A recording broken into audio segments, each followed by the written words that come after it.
Fright Night Vault. Audio horror for nighttime listening. Welcome, Fright Night Vault listeners. Tonight, we enter the woods. Every town has its ghost stories. Shadows at the edge of the playground, figures glimpsed between the trees, whispers passed from child to child on nights when the moon hangs low. They are stories told to frighten, to thrill, to explain the unexplainable. But sometimes stories grow teeth. It began with drawings shared online, pale sketches of a figure too tall, too thin, a faceless silhouette always at the edges of photographs, standing among children, waiting in the distance of playgrounds, peering from the tree line. It was said to follow, to stalk, to take those who wandered too far from safety. The more the tale spread, the more it mutated. Some claimed it had tendrils spilling from its back, wrapping around its victims like roots. Others swore it could compel the weak-minded, drawing them closer with promises of protection or punishment. For children, the line between imagination and belief is thin. What begins as a dare, "Don't go into the woods or he'll find you," can crawl deeper, taking root in places adults cannot see. Soon, sleep is haunted, doorways feel watched, and every shadow seems to stretch too long. In one quiet town, far from the city's noise, the story seeped into the minds of two young dreamers. What started as fascination with a faceless man in black turned into whispers between friends, a secret pact born in giggles and fear. They convinced themselves the figure was real. And belief, Vault listeners, is the sharpest knife of all. The whispers grew louder. They spoke of the figure as though it lived with them. They researched, drew pictures, scribbled notes in journals. They told each other stories until stories became memories, and memories became instructions. The figure demanded proof of loyalty, they said, proof that they were worthy of entering his domain. The girls grew convinced that their lives were not their own, that the faceless man watched over them, waiting for them to obey. If they failed, they believed he would punish not just them, but their families.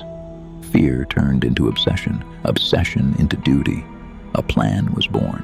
It was simple in its cruelty.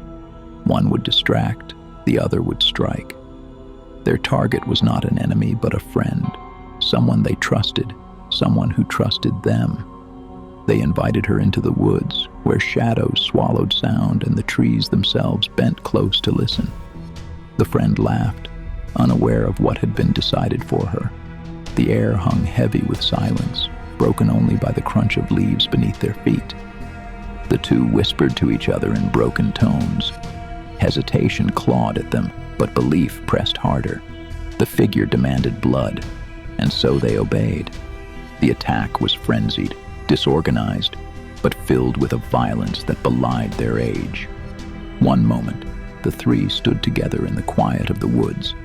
The next, a scream tore through the trees. Knives flashed. The friend fell, each strike clumsy, desperate, but relentless.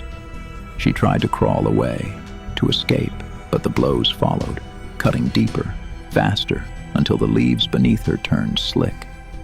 The attackers claimed later they felt nothing. No horror, no guilt, only purpose.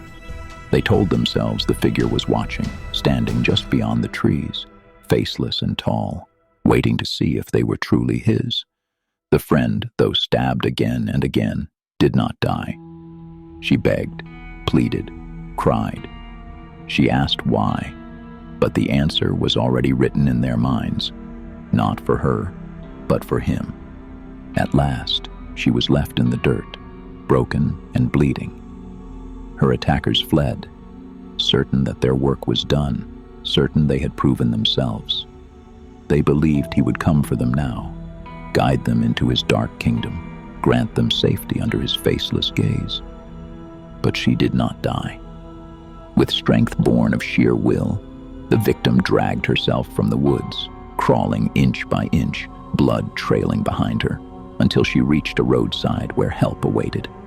Her survival shattered the illusion, but it also revealed the depths of the horror that belief can breed.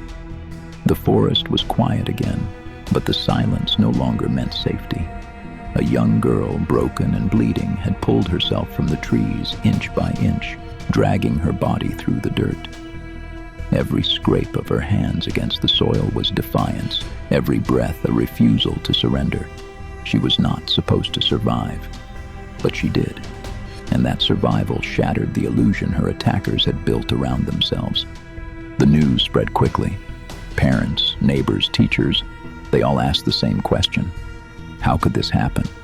How could children barely in their second decade of life believe so fiercely in a faceless phantom that they would try to kill in his name? The answers lay in notebooks, in whispers, in internet searches late at night. Investigators uncovered journals filled with sketches of the tall man in black, crude drawings of his limbs stretching into the treetops, scrawled promises of devotion. The two who carried out the attack spoke in tones that were almost reverent, describing how they thought they would become his servants, how they feared he would kill their families if they disobeyed. To them, the woods were not empty. They were filled with his gaze. The courtroom became a theater of disbelief. Lawyers argued over sanity. Could children this young truly know what they were doing? Were they delusional, or were they victims themselves of a myth that had spiraled out of control? Psychologists testified that they had slipped into a shared fantasy, a folie à deux, where imagination had crossed into reality so fully that they could no longer tell the difference.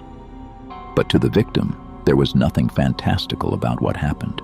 She bore scars that would never fade, both on her body and in her soul.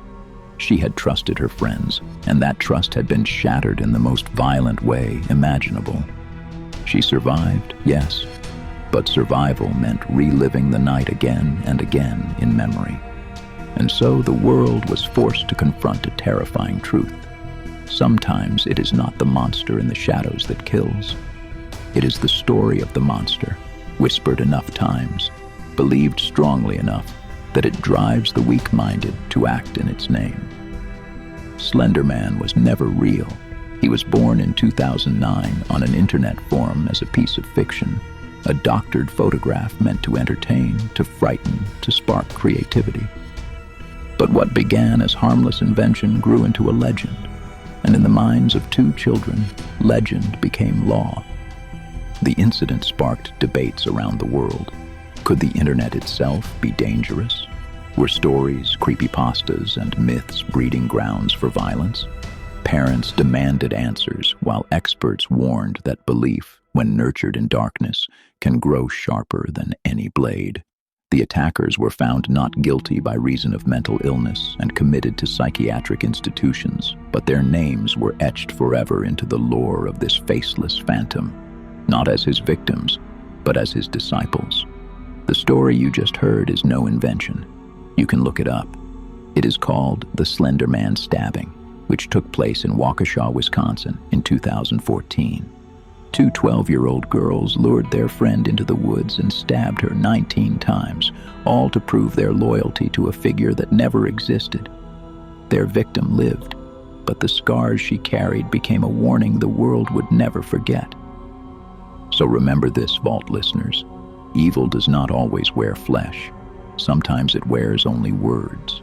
A story told often enough becomes a presence becomes a voice, and a voice can command even the innocent to do unspeakable things. Subscribe to the Vault and never walk alone again.